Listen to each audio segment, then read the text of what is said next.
Guys, welcome back. And आज हमारा है lecture 2 of analysis of financial statements. And आज हम कवर करेंगे फॉर्मेट ऑफ बैलेंस शीट। कल हमने already statement of profit and loss कर लिया था। आज हम कवर करेंगे बैलेंस शीट, फिर ऐसे धीरे धीरे करके comparative common size, ratio analysis and cash flow. तो अब तुम्हारे 4 टॉपिक्स बच जाएंगे आज के बाद, that is comparative common size, ratio analysis and cash flow. आज तुम्हारा बैलेंस शीट कंप्लीट हो जाएगा। सो ये है तुम्हारा बैलेंस शीट। बैलेंस शीट समझाने से पहले तुम्हें कुछ बेसिक चीजें जाननी पड़ेंगी। अब वो बेसिक चीजें क्या होती है वो हम लोग अभी सीखते हैं, ठीक है।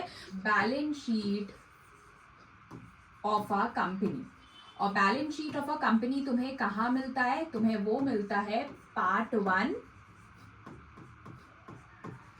ऑफ शेड्यूल 3 में, एज पर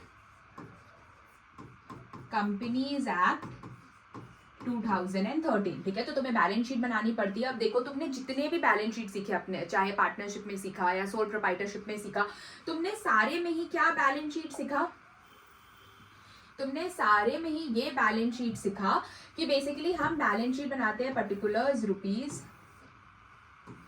तुम ऐसे बैलेंस शीट बनाते हो, इधर तुम लाइबिलिटीज लिखते हो, इधर तुम रुपीज लिखते हो, इधर तुम एसेट्स लिखते हो, इधर वापस रुपीज लिखते हो, ठीक है। तुम ऐसे बैलेंस शीट बनाते हो, चाहे अब तुम सोल प्रोप्राइटरशिप की बनाओ, पार्टनरशिप की बनाओ, सारे में ही हमारा बैलेंस शीट ऐसे चलता है हॉरिजॉन्टल फॉर्म में, ठीक है। और बैलेंस शीट में हमारा आता क्या क्या आता? सबसे पहले तो तुम यहाँ पे लिखते थे नॉन करेंट एसेट्स, ठीक है। मैं यहाँ पे फुल फॉर्म भी लिख दे रही हूँ, नॉन करेंट एसेट्स, ठीक है। सबसे पहले तो तुम नॉन करेंट एसेट्स लिखते थे और फिर यहाँ पे तुम करेंट एसेट्स लिखते थे, जितने भी तुम्हारे करेंट एसेट्स होते थे। सिमिलरली तुम यहाँ पे क्या लिखते थे? लाइबिलिटीज में सबसे पहले तो तुम कैपिटल बैलेंसेस जो भी होता था वो लिखते थे, उसके बाद तुम लिखते थे नॉन करेंट लाइबिलिटी और फिर करेंट लाइबिलिटी। तुम ऐसे ही बनाते थे बैलेंस शीट, ठीक है। लेकिन अब क्योंकि तुम कंपनी के बैलेंस शीट पढ़ोगे, तो कंपनी का बैलेंस शीट क्या बोलती है कि तुम्हें बैलेंस शीट हॉरिजॉन्टल नहीं, तुम्हें बैलेंस शीट वर्टिकल बनाना पड़ेगा। अरे एक नया काम आ गया, डिफिकल्ट हो गया? अरे कुछ नहीं, बहुत इजी है, बहुत सिंपली तुम्हारा ये बैलेंस शीट चलता है, ठीक है। बस तुम्हारे बैलेंस शीट में क्या होता है कि ये जो तुम्हारा यहाँ पे ये जितना भी चीज है, नॉन करेंट एसेट हो गया, करेंट एसेट हो गया, ठीक है। अब तुम्हारा ये जो पहले हम इधर लिख रहे थे, जब तुम financial statements of a company पढ़ोगे तो अब ये यहाँ पे नहीं आएगा, ठीक है। ये यहाँ पे नहीं आकर के तुम्हारा बेसिकली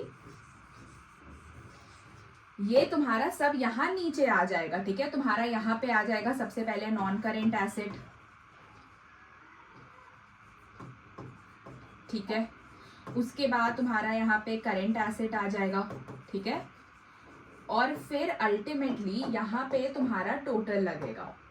देखो फॉर्मेट बड़ा कर लेना, ठीक है। यहाँ नीचे पे तुम्हारा अब यहाँ पे टोटल किया जाएगा, ठीक है। सब कुछ सेम है, बस अब ये पार्ट यहाँ नहीं रह करके वर्टिकल फॉर्म में सब कुछ ऐसे चलेगा, ठीक है। ये कंपनी अकाउंट्स में basically financial statements of a company में तुम अब वर्टिकल फॉर्म की बैलेंस शीट सीखने वाले हो।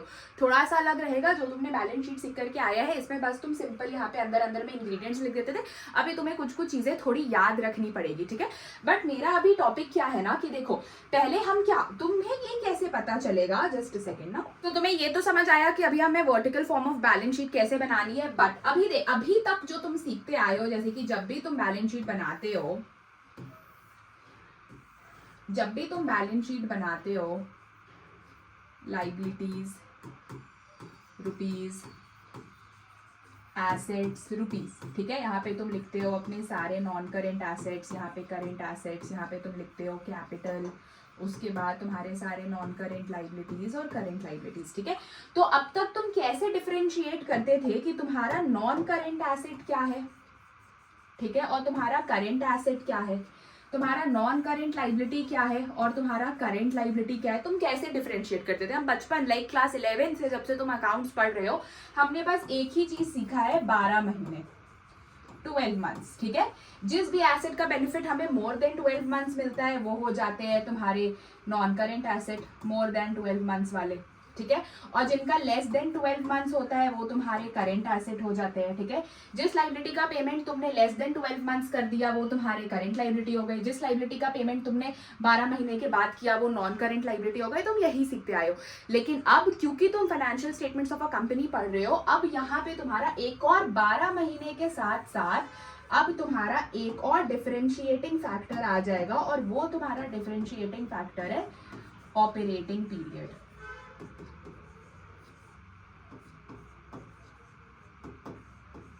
बोलो या तो तुम ऑपरेटिंग साइकिल बोलो।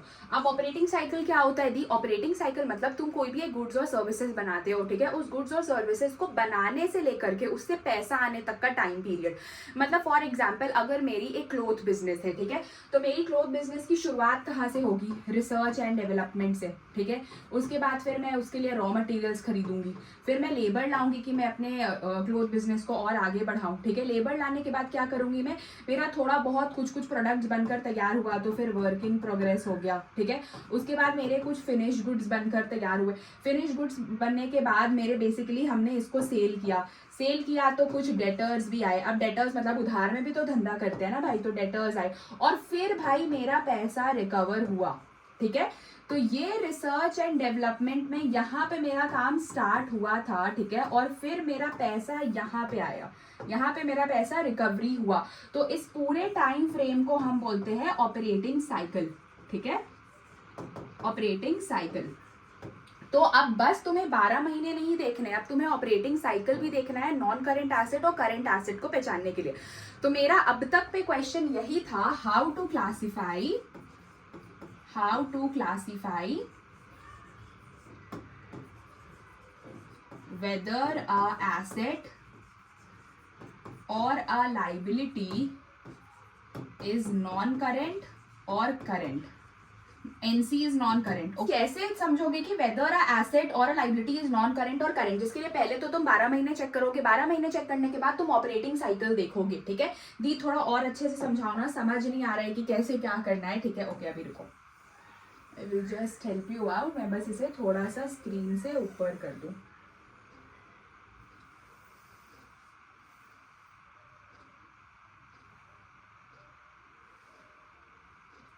चलो देखो बेसिकली क्या होता है। देखो सबसे पहले तुम्हें क्या देखना है, सबसे पहले तुम कैसे क्लासिफाई करोगे कि तुम्हारा एसेट और लाइबिलिटी एक नॉन करेंट एसेट लाइबिलिटी है, नॉन करेंट एसेट या लाइबिलिटी है, ठीक है। फर्स्ट स्टेप तुम चेक करोगे 12 मंथ्स, ठीक है।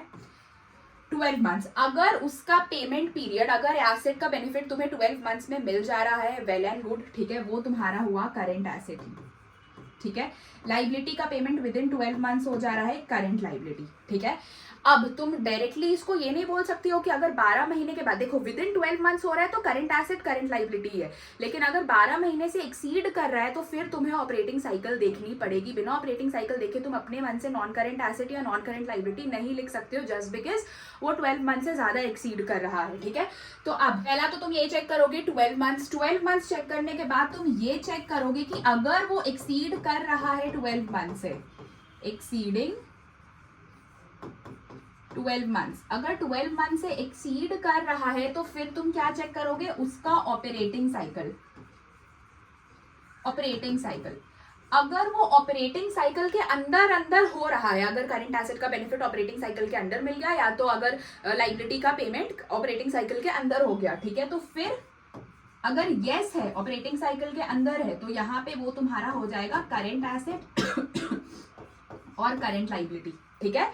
But if answer is no, अगर वो ऑपरेटिंग साइकिल के विद इन नहीं हो रहा है, ठीक है, तो वहां पे बेसिकली वो नॉन करंट एसेट या फिर सॉरी नॉन करंट लाइबिलिटी हो जाएगा। Is this visible? यस, ठीक है। So this is how you have to classify whether a asset or a liability is a non-current asset or a current asset or a liability. चलो देखो, for example तुम्हारा कोई भी एक XYZ business है, cloth business ले लो या food business ले लो, ठीक है। मैं यहाँ पे उसका पेमेंट पीरियड लिख रही हूँ, पेमेंट पीरियड, ठीक है, और फिर मैं यहाँ पे लिख रही हूँ ऑपरेटिंग साइकिल, ठीक है।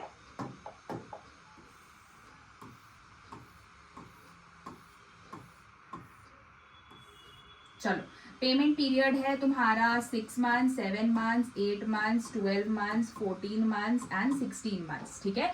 ये तुम्हारा पेमेंट पीरियड है। और ऑपरेटिंग साइकिल देखो क्या है, 10 months, 11 months, 12 months, 12 months, 15 months, 16 months, एक और कॉलम बढ़ा लेते हैं, ऊपर कर लो तुम 3 मंथ्स, और इसका ऑपरेटिंग पीरियड था 13 मंथ्स का, ठीक है।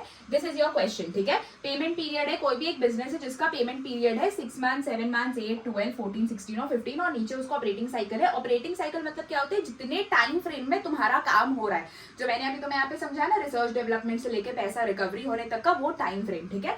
तो देखो, पहले तो ये चेक करना है कि तुम्हें 12 मंथ्स में हो रहा है कि नहीं हो रहा है। देखो, पहला वाला 12 मंथ्स में हो जा रहा है, मतलब तुम्हारा ये क्या है, दिस इज योर करेंट। तुम्हें यहाँ पे ये क्लासिफाई करना है whether it is a current liability और अ नॉन करेंट लाइबिलिटी, ठीक है। तो देखो, बिफोर 12 मंथ्स है तो ये तुम्हारा करेंट लाइबिलिटी हो गया, ये भी बिफोर 12 मंथ्स है करेंट लाइबिलिटी हो गया, ये भी 8 मंथ्स है करेंट लाइबिलिटी, ये भी 12 मंथ्स है करेंट लाइबिलिटी। अब देखो, यहाँ आगे एक्सीड कर रहा है, 14 मंथ्स हो जा रहा है, मोर देन 12। पहले हम क्या करते थे, अगर मोर देन 12 है तो directly non current liability, non current liability, non current liability लिख देते थे। बट अब तुम ये नहीं कर सकते हो, तुम डायरेक्टली नॉन करेंट लाइबिलिटी नहीं लिख सकते हो। क्यों नहीं लिख सकते यदि, क्योंकि अब तुम बड़े हो गए हो, तुम अब फाइनेंशियल स्टेटमेंट्स पढ़ रहे हो, तो तुम्हें उसके अकॉर्डिंग काम करना पड़ेगा। अब जो भी 12 मंथ से एक्सीड कर रहा है, जैसे इधर 14 मंथ हो जा रहा है, इधर 16 और इधर 15, वहां पे तुम्हें ऑपरेटिंग साइकिल चेक करना पड़ेगा। अब देखो, इसका पेमेंट पीरियड 14 मंथ्स का था और इसका ऑपरेटिंग साइकिल 15 मंथ्स का है, ठीक है। तो इसका ऑपरेटिंग साइकिल 15 मंथ्स का है और ये ऑपरेटिंग साइकिल के अंडर ही हो जा रहा है। 15 महीने का इसे टाइम दिया गया था, पर ये 14th मंथ में ही कंप्लीट हो गया। सो ये तुम्हारा करंट लाइबिलिटी हो जाएगा, क्योंकि ये तुम्हारा ऑपरेटिंग साइकिल के अंदर हो गया, ठीक है। अब देखो, ये इसका टाइम फ्रेम 16 मंथ्स का है पेमेंट पीरियड, और ऑपरेटिंग साइकिल भी 16 मंथ्स का ही है, तो ये भी ऑपरेटिंग साइकिल के अंदर हो गया, तो ये भी तुम्हारा करंट लाइबिलिटी हो जाएगा। नेक्स्ट वाले में देखो, इसका ऑपरेटिंग साइकिल 13 मंथ्स का है और इसका पेमेंट पीरियड 15 मंथ्स का हो गया। ये ऑपरेटिंग साइकिल के अंदर नहीं आ रहा है, क्योंकि ऑपरेटिंग 13 ही महीने का था और पेमेंट पीरियड 15 महीना का हो गया, ठीक है। तो this is your non current liability.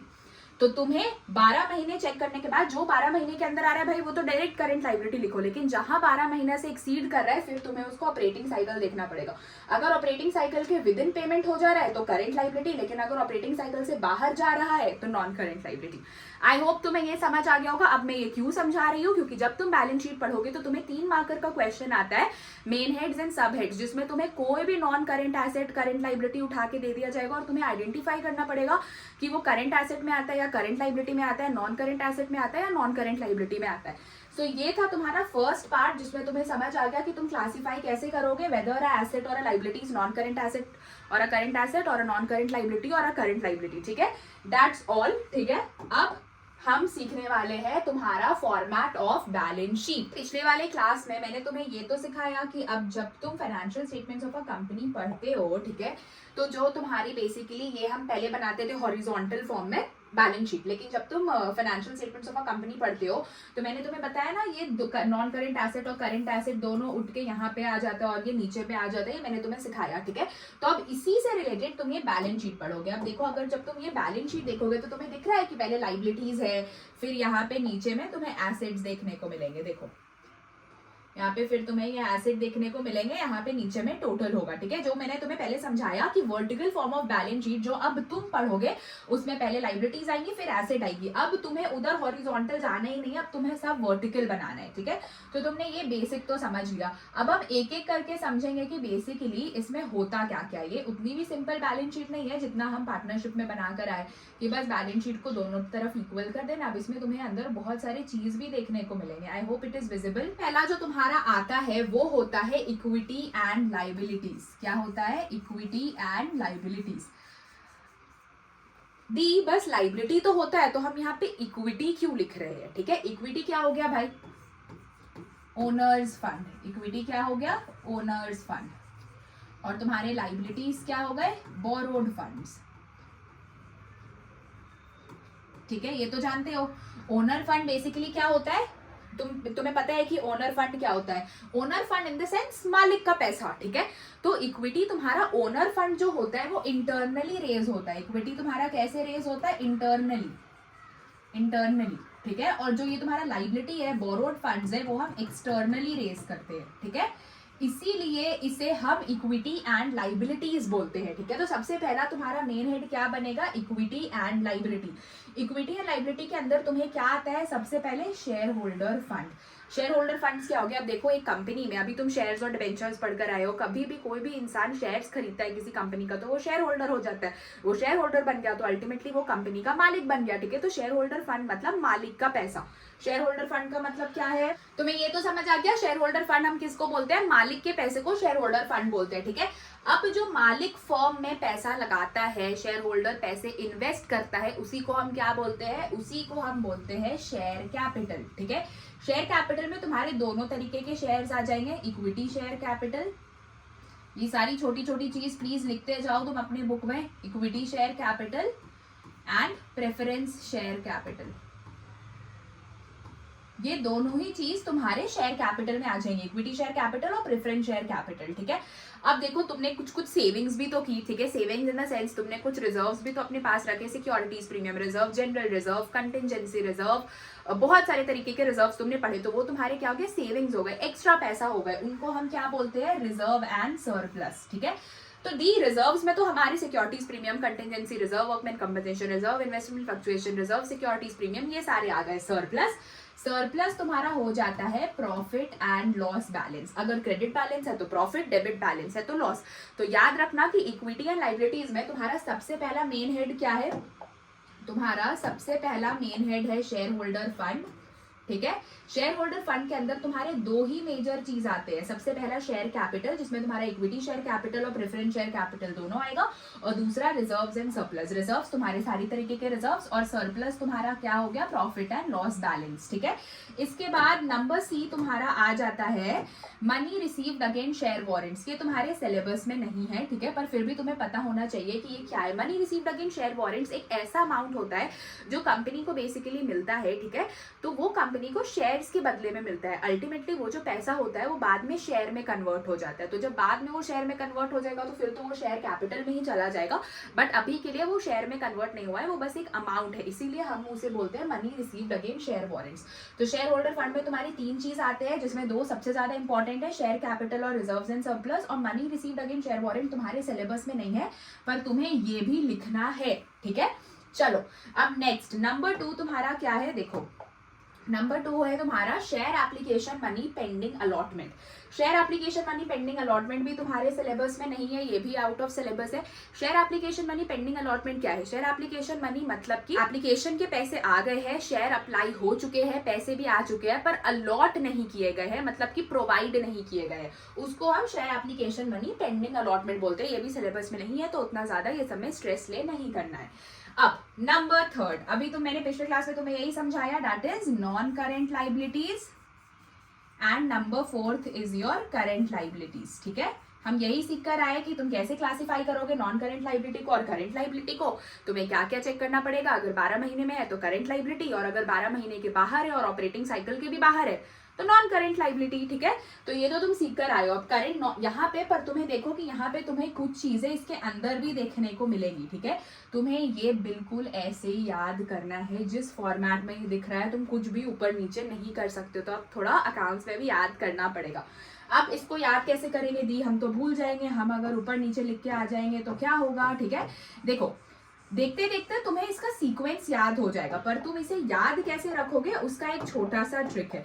Non current liability को तुम याद रखोगे L स्क्वायर डू से। नॉन करेंट लाइबिलिटी को तुम कैसे याद रखोगे, L स्क्वायर डू से। L for long term borrowings, L for long term provisions, ठीक है। और डू से तुम क्या याद रखोगे, deferred tax liabilities and other long term liabilities, ठीक है। So L square do, non current liabilities को कैसे याद रखोगे, L square do, L for long term borrowings and long term provisions, D for deferred tax liabilities and O for other long term liabilities. ये L square two याद रखना, बाकी ये तुम्हें पढ़ते पढ़ते सीक्वेंस याद हो जाएंगे। वही तुम करेंट लाइबिलिटीज को कैसे याद रखोगे, वो देखो। अब करेंट लाइबिलिटीज को तुम कैसे याद रखोगे, करेंट लाइबिलिटीज को तुम याद रखोगे एस स्क्वायर टू से। S for short term borrowings and S for short term provisions, ठीक है। T for trade payables and O for other current liabilities, ठीक है। तो L square two for non current liabilities and S square two for current liabilities. तुम्हें ये ऐसे ही याद रखना है, ठीक है। चलो अब लॉन्ग टर्म बोरोइंग्स क्या हो गया? लॉन्ग टर्म बोरोइंग्स मतलब जो हम लंबे टाइम के लिए बोरो करते हैं, बोरोड फंड। तो लंबे टाइम के लिए तुम क्या क्या बोरो करते हो? Debentures, bonds, bank loans, long term bank loans याद रखना, ठीक है। तो ये सारे तुम्हारे लॉन्ग टर्म बोरोइंग्स हो गए जो तुम लॉन्ग टर्म के लिए बोरो करते हो, ठीक है। उसके बाद देखो लॉन्ग टर्म बोरोइंग्स के ही जैसा तुम्हारा सेम टू सेम आता है short term borrowings. Short term borrowings क्या हो जाता है? जो तुम छोटे समय के लिए लोन्स लेते हो, ठीक है, शॉर्ट टर्म पीरियड के लिए जो तुम लोन्स ले रहे हो, ठीक है, उसे हम शॉर्ट टर्म बोरोइंग्स बोल देते हैं। तो तुम ऐसे कोरिलेट करके चलो, नॉन करेंट लाइबिलिटी में सबसे पहला लॉन्ग टर्म बोरोइंग्स, तो करेंट लाइबिलिटी में भी सबसे पहला शॉर्ट टर्म बोरोइंग्स। मैं तुम्हें ऐसे ही याद करा दूंगी, आई रिपीट, बैलेंस शीट याद करनी पड़ेगी, ठीक है। उसके बाद number 2, deferred tax liabilities. Deferred tax liability भी तुम्हारे सिलेबस में नहीं है, पर तुम्हें पता होना चाहिए कि ये होता क्या है। देखो डेफर्ड टैक्स लाइबिलिटीज बेसिकली क्या होता है ना, हमारी एक अकाउंटिंग इनकम होती है और एक टैक्सेबल इनकम होती है, ठीक है। तो जब तुम अकाउंट्स बनाते हो तो बहुत बार हमारी अकाउंटिंग इनकम और टैक्सेबल इनकम डिफर कर जाती है। फॉर एग्जाम्पल जब हम अपने अकाउंट्स बनाते हैं तो अपनी तरीके की अकाउंटिंग करते हैं। अब जब तुम अकाउंट्स में डेप्रिसिएशन पढ़ते हो तो वहां पे तुम्हें अलग अलग तरीके सिखाए गए डेप्रिसिएशन के, स्ट्रेट लाइन मेथड, WDV, ठीक है। But according to taxable income वो तुम्हें इनकम टैक्स लॉस की अकॉर्डिंग अकाउंटिंग करनी पड़ेगी। तो इनकम टैक्स लॉ तुम्हें ये बोलता है कि कभी भी डेप्रिसिएशन तुम हमेशा WDV से ही चार्ज करोगे, तुम उसमें स्ट्रेट लाइन मेथड नहीं यूज कर सकते हो, तुम्हें हमेशा WDV ही यूज करनी है, ठीक है। तो जब हम इस तरीके से कभी भी एक कोई भी अपनी इनकम निकालते हैं ना, अकाउंटिंग इनकम और टैक्सेबल इनकम, तो वो डिफर कर जाती है। फॉर एग्जाम्पल हमारी अकाउंटिंग इनकम आई 10,000 रुपए, हमने निकाला, ठीक है, हमें ये लाइबिलिटी पे करनी है, ठीक है। पर जब टैक्सेबल इनकम निकली तो वो 12,000 हो गई। तो क्या अब भी हमें 2,000 एक्स्ट्रा पे करने पड़ेंगे? तो ये जब हमें 2,000 एक्स्ट्रा पे करने पड़ते हैं तो वो डेफर्ड टैक्स लाइबिलिटी हो जाते हैं। वहीं बहुत बार क्या होता है ना,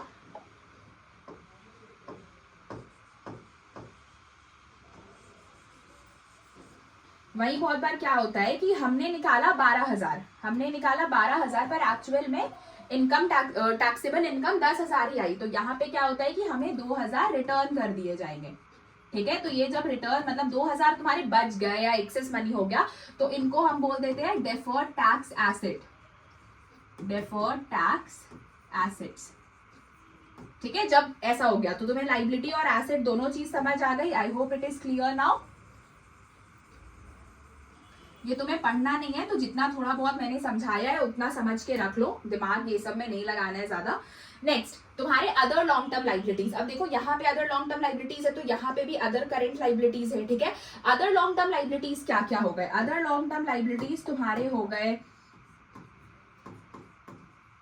प्रीमियम ऑन रिडम्पशन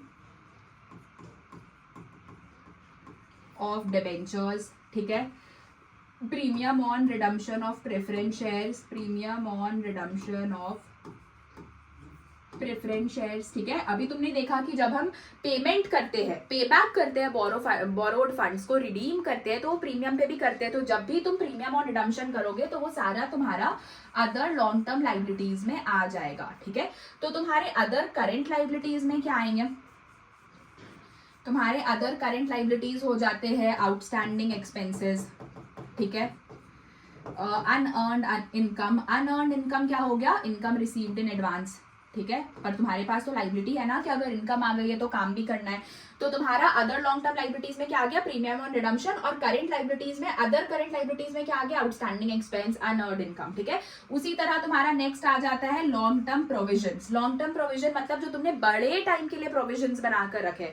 बड़े टाइम के लिए प्रोविजंस अब क्या आ जाता है? Basically provision for retirement benefits.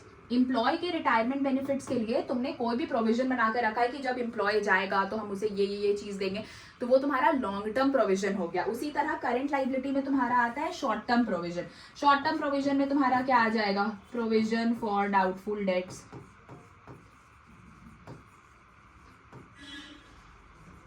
तो ये सारे तरीके के जो भी प्रोविजन है तुम्हारे, प्रोविजन फॉर डाउटफुल डेट्स हो गया, ये सारा कुछ कुछ चीज तुम्हारा अदर करेंट लाइबिलिटीज में आ जाएगा, ठीक है।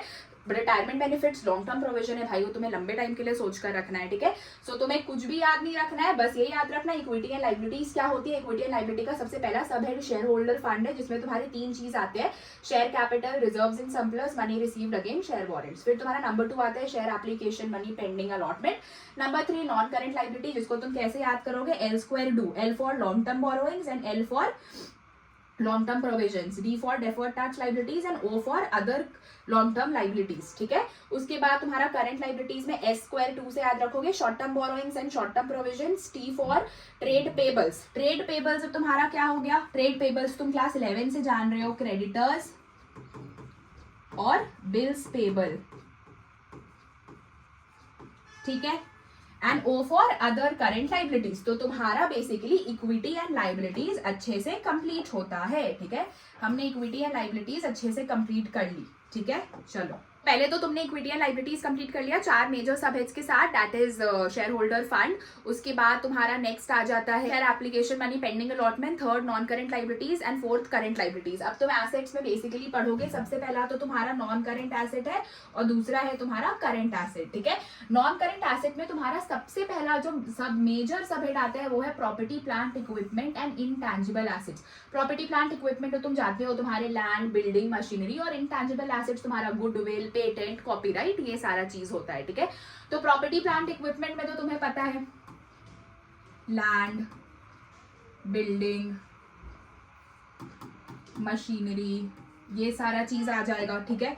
उसके बाद तुम्हारा इंटैंजिबल एसेट्स में गुडविल हो गया, ठीक है, पेटेंट्स हो गया, ये सारा चीज तुम्हारा इंटैंजिबल एसेट्स में आ गया, ठीक है। तो सबसे पहला क्या हुआ, property plant equipment and intangible assets. फिर है तुम्हारा capital work in progress. Capital work in progress मतलब कि जो भी तुम्हारा कैपिटल अभी बन रहा है, मतलब ये plant, building, machinery under progress है, काम अभी चल ही रहा है, उसको कैपिटल वर्क इन प्रोग्रेस बोलते हैं। और इंटैंजिबल एसेट्स अंडर डेवलपमेंट, मतलब कि जो भी तुम्हारे इंटैंजिबल एसेट्स है, तुम्हारा गुडविल अभी बन रहा है, जैसे लॉ विद फाइमा का गुडविल अभी बन रहा है, मेरा पेटेंट है कुछ, मेरा कॉपीराइट है, वो सब कुछ अभी अंडर डेवलपमेंट है, प्रॉपर्ली बनकर नहीं आया है, ठीक है। तो ये चार चीज तुम्हारे आते हैं इसके अंदर, property plant equipment and intangible assets के अंदर। इसे तुम कैसे याद रखोगे, इसे तुम याद करोगे PI2C से। P for property plant equipment, I for intangible assets, I for intangible assets under development, इसीलिए मैंने I² लिखा है, and C for capital work in progress, ठीक है। ये तुम ऐसे याद रखोगे, ये शॉर्ट फॉर्म्स याद कर लेना, धीरे धीरे पढ़ोगे ना तो वो खुद ब खुद याद होते जाएगा। Non current assets, non current assets में तुमने पहला वाला चीज क्लियर कर लिया, property plant equipment and intangible assets. अब तुम दूसरा क्या पढ़ोगे, ये जो BCDE है, इनको तुम कैसे याद रखोगे, इनका मेमोरी टेक्निक है निडलो। निकलो से याद रखना, निडलो। N for non current investment, D for deferred tax asset, L for long term loans and advances and O for other non current assets. अब तुम्हारे नॉन करेंट इन्वेस्टमेंट्स क्या क्या होते हैं, ऐसे इन्वेस्टमेंट जो तुमने बहुत लंबे टाइम के लिए कर रखा है। लॉन्ग टर्म इन्वेस्टमेंट से तुम्हारे बिजनेस में कुछ फायदा हो रहा है, तुमने कोई बहुत बड़ी बिजनेस खरीदी है, ठीक है, या कुछ इन्वेस्टमेंट जिससे तुम्हें बहुत अच्छा फायदा हो रहा है इन अ लॉन्ग टर्म पीरियड, ठीक है, तो उसे हम लॉन्ग टर्म इन्वेस्टमेंट बोलते हैं। अब ये तुम्हारे 2 तरीके के होते हैं, एक तो तुम्हारा ट्रेड इन्वेस्टमेंट होता है, ठीक है, और एक तुम्हारा होता है अदर इन्वेस्टमेंट्स,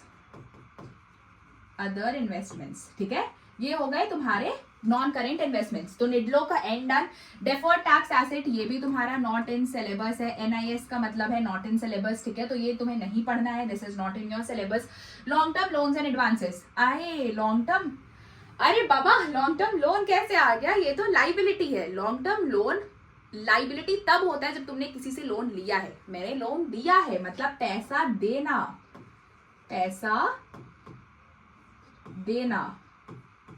जब तुमने किसी को पैसा दिया, ऐसा देना होता है। अब नेक्स्ट है तुम्हारा other non current asset. Other non current asset तुम्हारे वो डेटर्स जो तुम्हें 12 महीने के बाद पैसा देने वाले, बिल्स रिसीवेबल जिसका बेनिफिट तुम्हें 12 महीने के बाद मिलेगा। तो ऐसा कुछ भी जिनका maturity period more than 12 months होता है, मेच्योरिटी 12 मंथ्स से ज्यादा होता है, ठीक है। इसमें तुम्हारे आ जाएंगे बेसिकली डेटर्स हो गए, ठीक है, या तुम्हारे बिल्स रिसीवेबल हो गए, ठीक है। अब current assets, current investments basically क्या हो गए, जो तुम्हारे शॉर्ट टर्म इन्वेस्टमेंट्स होते हैं। इसमें तुम्हारा कॉमनली आता है मार्केटेबल सिक्योरिटीज, ठीक है। तो सबसे पहला हमने सीखा निडलो में non current investments, deferred tax assets, long term loans and advances and other non current assets. अब हम सीख रहे हैं करेंट एसेट्स। करेंट एसेट्स का मेमोरी टेक्निक क्या है? CIT CSO। ये तुम ग्रुप्स में याद करोगे। फर्स्ट ग्रुप है तुम्हारा ABC एंड नेक्स्ट ग्रुप है तुम्हारा DEF। CIT CSO, ठीक है। C फॉर करेंट इन्वेस्टमेंट्स, जिसमें तुम्हारा मार्केटेबल सिक्योरिटीज आता है, शॉर्ट टर्म वाले इन्वेस्टमेंट्स 2 महीना 3 महीने में जो तुमने इन्वेस्टमेंट्स किया है। इन्वेंट्रीज, इन्वेंट्रीज तो अब तुम सभी जानते हो इन्वेंट्रीज हम किनको बोलते हैं, बेसिकली स्टॉक्स के इन्वेंट्रीज को, ठीक है। इसमें अब तुम्हारा 3 चीज आता है। सबसे पहला तुम्हारा रॉ मटीरियल्स, ठीक है। दूसरा तुम्हारा वर्क इन प्रोग्रेस, तीसरा तुम्हारा फिनिश गुड्स, चौथा तुम्हारा स्टॉक इन ट्रेड, पांचवा तुम्हारा लूज टूल्स और छठा तुम्हारा स्टोर्स एंड स्पेयर्स, ठीक है। ये तुम्हारे आते हैं इन्वेंट्रीज में। रॉ मटेरियल, जो तुमने रॉ मटेरियल्स लिए अपना प्रोडक्ट बनाने के लिए। वर्क इन प्रोग्रेस, अभी काम चल ही रहा है, प्रोडक्ट आधा बना है। फिनिश गुड्स, प्रोडक्ट बनकर पूरा तैयार हो गया है। स्टॉक इन ट्रेड, जो तुमने खरीदा हुआ माल में प्रॉफिट लगाकर बेचते हो, उसका कुछ परसेंटेज ऑफ प्रोडक्ट बचा है। लूज टूल्स, छोटे छोटे टूल्स वूल्स, ठीक है। स्टोर्स एंड स्पेयर्स, जो तुम स्पेयर पार्ट्स खरीदते हो, ठीक है, वो वाले स्पेयर्स हो गए। जो फोन के एक्स्ट्रा स्पेयर्स खरीदते हो ना, स्पेयर पार्ट, वही होता है stores and spheres.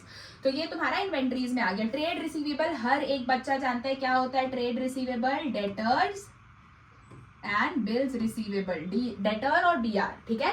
Cash and cash equivalents तुम्हारा क्या होगा, मैं यहाँ पे लिख रही हूँ। Cash and cash equivalents, check हो गया तुम्हारा, कैश बैंक से रिलेटेड सब कुछ, बैंक ड्राफ्ट हो गया, ये सारा तुम्हारा कैश एंड कैश इक्विवेलेंट्स में आ जाएगा। Short term loans and advances, जो तुमने छोटे टाइम के लिए किसी को उधार दिया है, पैसा दिया है, ठीक है।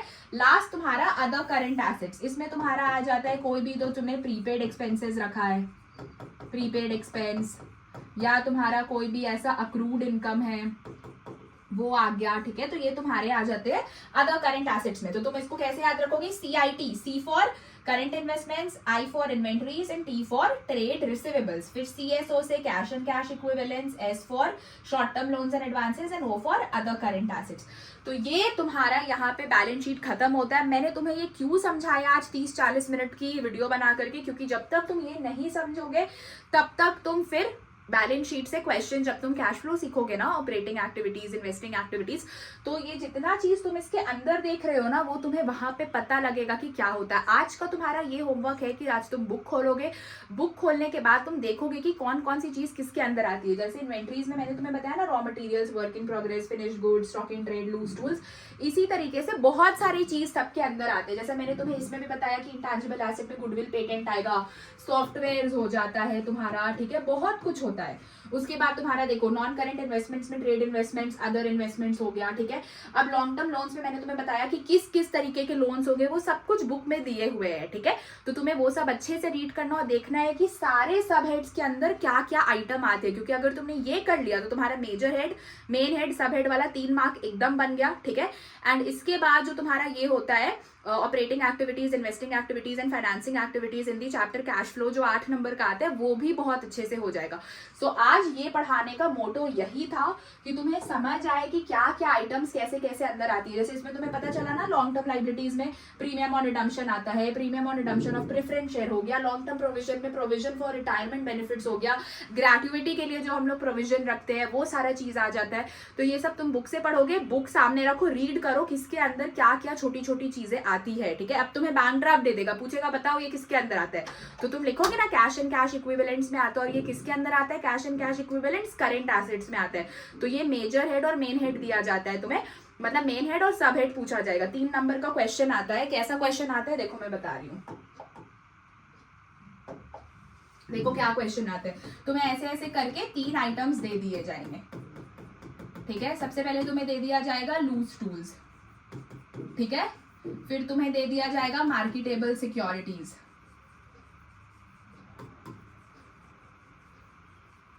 ठीक है। फिर तुम्हें दे दिया जाएगा, फॉर एग्जाम्पल तुम्हें दे दिया गया प्रीमियम ऑन रिडम्पशन